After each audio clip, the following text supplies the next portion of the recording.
Hello, turn 33. Still plenty of stuff going on, of course. Alteration 3, air empowerment. So now we're going to go ahead and summon the white stag, which is a deer that makes free air gems and um, spreads growth and stuff. I guess like I'm doing this less as an investment because, well, as an investment, it takes 25 turns to pay for itself, but more just because it's a good chassis, good mage, and I can get good cross paths from that. Um, Divine Bull and Solar Ram both went off, so either no one else has Conjuration 5, or more likely, no one had the paths to roll the dice on them. This is the Divine Bull. Spreads growth, so that's nice. Definitely keep that in my capital to bring the growth up to 3. And then the Solar Ram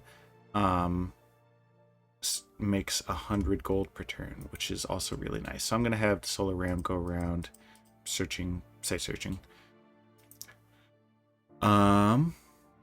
see. Mother Oak went up from Oceania.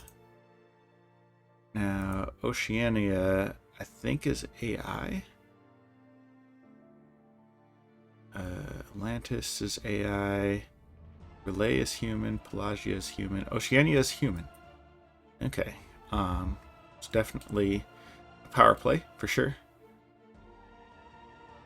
And, I mean, like, especially in a giant game like this, having more globals is just that much better. Found some magic sites in Deep Mount, specifically a forest and 200 gold per turn, so this province is suddenly quite valuable. Gonna want to fort that up there, deal with the unrest. Some blood slave hunting. This was not a good turn for blood slaves, but it is what it is. Alright, battles. Cannibals for free storm through this province up here. Let's go ahead and put some PD there. Oh, what was this? Earth elementals then immediately came in and got wrecked. So actually, that is a good point because I should change something around a little bit. So he's got regen, skeletal body, resist magic, and the earth elementals, they have 4 skills, infinite morale, so I'm not going to be able to repel them, but they only hit for 16 damage, which is just not enough to make a dent on cannibals for free. Like, he's got 16 protection and he can regen to recover anything that... Why is his armor body only 6? Oh, okay, I guess the robe only counts for 6. That'll do it. So I can have him go and beat these earth elementals, and I can actually have this guy just continue with this fort like he was doing originally, and I don't need to recruit another guy to send here to finish this fort. Yeah, we'll basically have cannibals go around and clean up forts, and he could also kind of super combatant in Asphodel lands as long as I'm careful with him.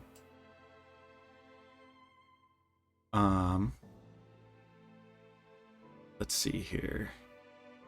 Flower Meadow Forest. So here I have this gnome kitted out as a thug. Pretty low armor values, but good enough. And then a bit of repel, which isn't going to do anything against... it's not going to do anything against these vine men because they also have infinite morale. But they just don't get a hit that can punch through his 31 protection. Yeah, they each hit for like 11. So... that went well enough. You can see where this is going. I do need to have him swap out that stone skin for iron skin now that he has that capability.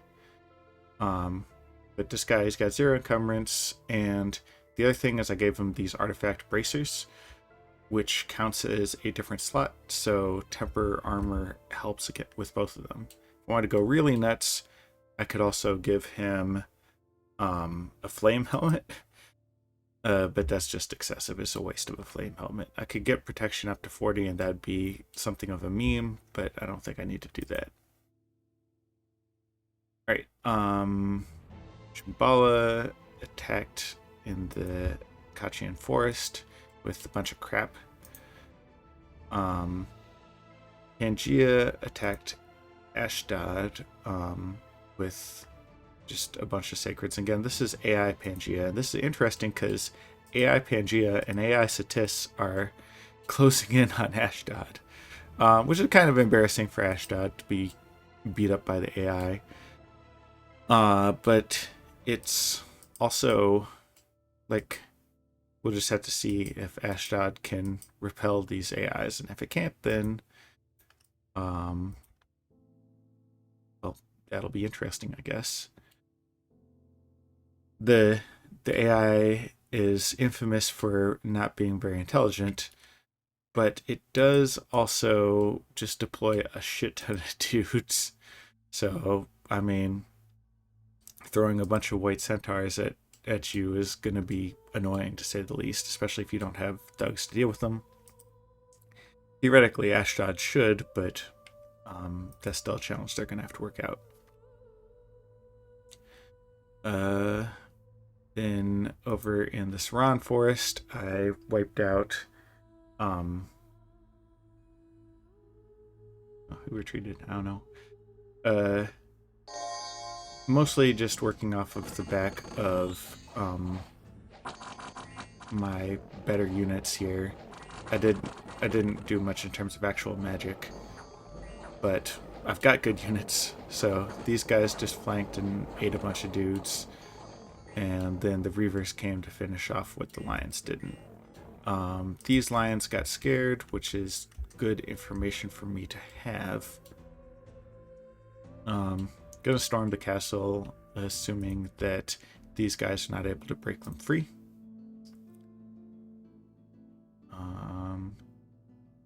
Let's go ahead and make sure that you can do your thing.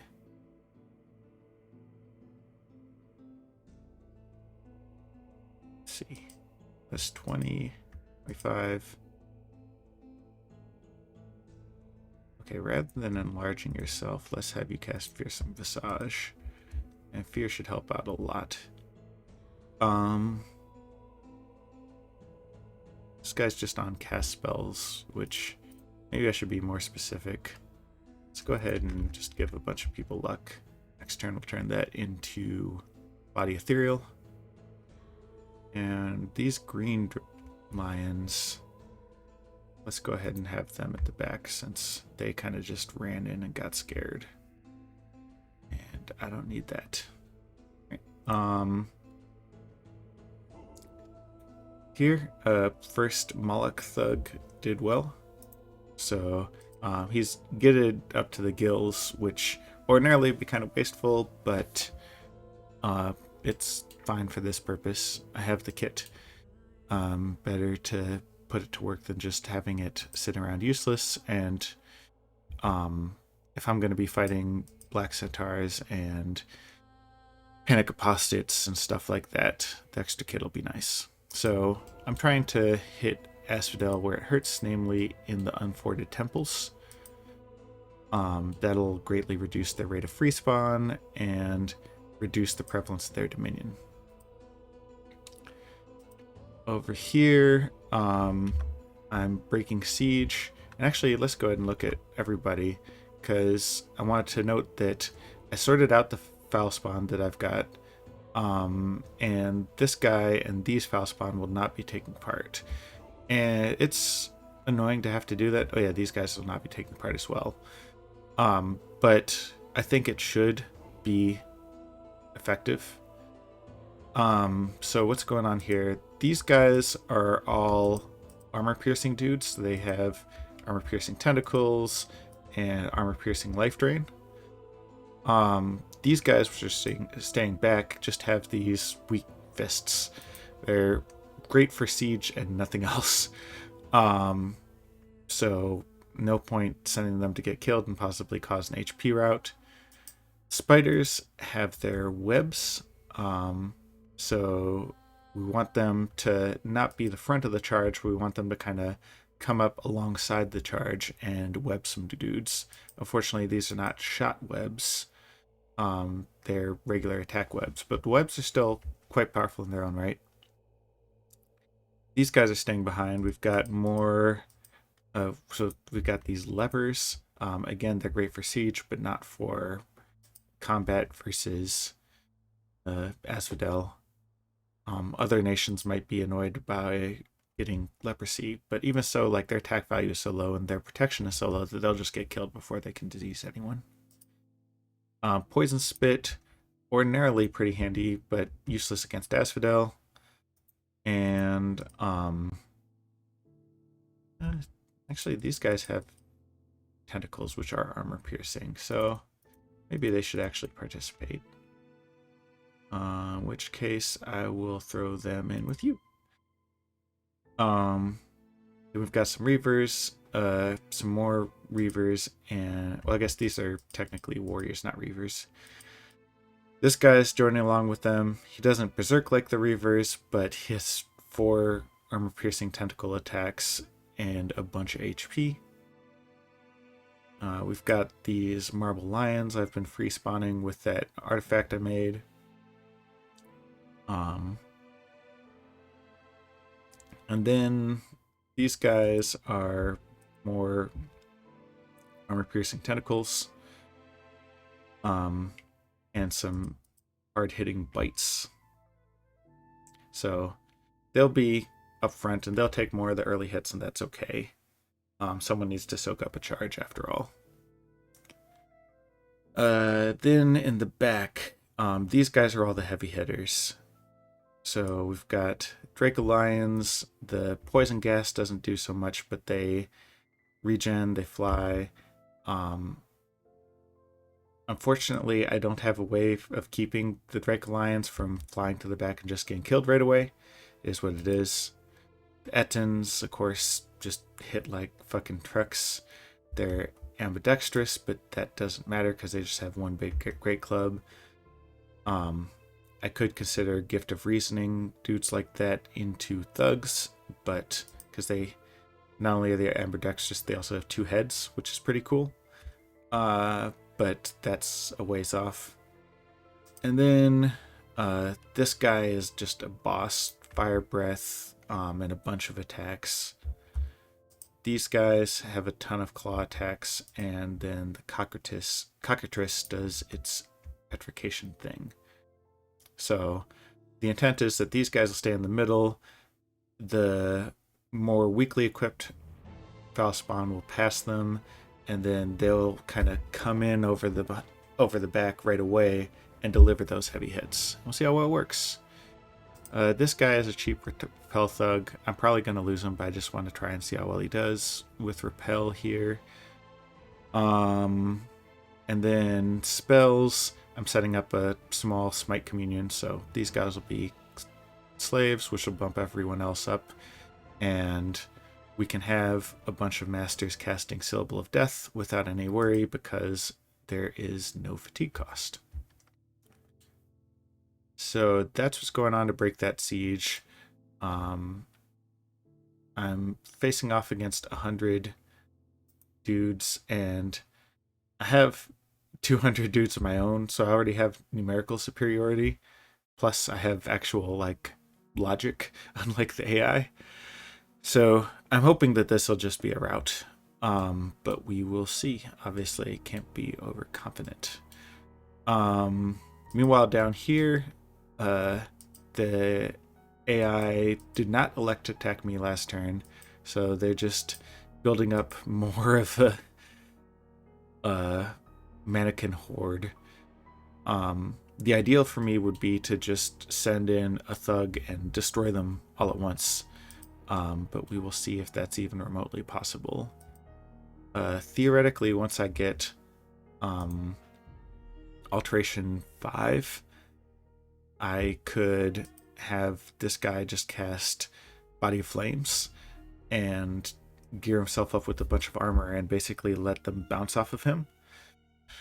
But that's a ways off. I'm detouring to Thaumaturgy so that I can pick up some sight-searching spells. Is there an evocation sight-searching spell that I'm supposed to be getting? Arcane Probing. It's something to think about. Yeah, that's fine. So that was what happened there, and then over here, Shambhala sent some shit to besiege me, and I'm just gonna break free of that. I'm not worried there. I'm more worried about the freaking unrest than the actual consequences of this siege. Events, some fine men which are sieging one of my forts. Less growth. Fertility cult. Fertility cult is a problem I'll have to deal with at some point. It's not the end of the world though. And if I can just preach it out, then that would be great. So actually, let's just leave 20 research points on the bench just so I can preach that cult out. Growth Festival, Fertility Cult. Actually, that's a good point. I need to wait for it to actually be preachable before I preach it. Don't care about the Fertility Cult in here. They can have it as far as I'm concerned. I'd like to get some of these cultists, don't get me wrong, and maybe free spawn some shades, but I've got other things to do right now. Similine, resource mine, nature gems. No more Gaia attacks. We already saw that, and I've broken that siege, which is good because I'm also starving. It's going to be something I'm just going to have to deal with. Attacking Shambhala here is starvation, which is what it is.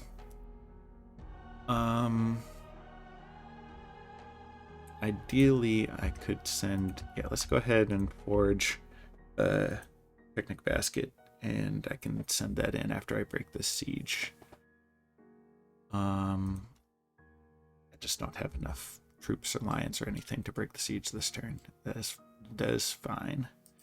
Next turn, I'll have this Earth Thug and some of these Sacreds ready to get the job done.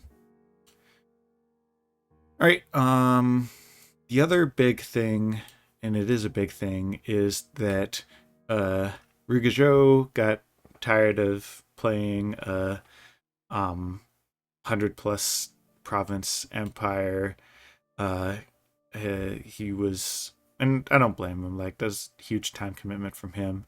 We'll see if I'm still doing this when I have 100 provinces. But he was looking for a sub, and my buddy who's been interested in Ruggiero took them over. So that's cool. He'll definitely get quite a experience there, playing as suddenly 100 large empire nation at war with at least one and likely 2 or 3 people. But he can have fun with that. So I'm gonna need to talk to him and figure out like what's happening over here.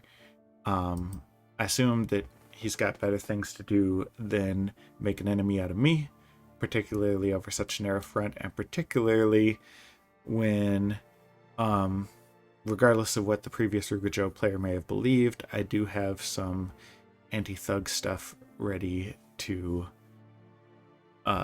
slow him down should he choose to attack me. But in any case, have to work things out with him and see where that goes. but I am less inclined to fuck with him just because of the whole diplomacy hardball thing. Right. So I think that covers it. It's quite a turn. I'll try to take the next one a little more quickly. I apologize for the long video. I'll see you on turn 34.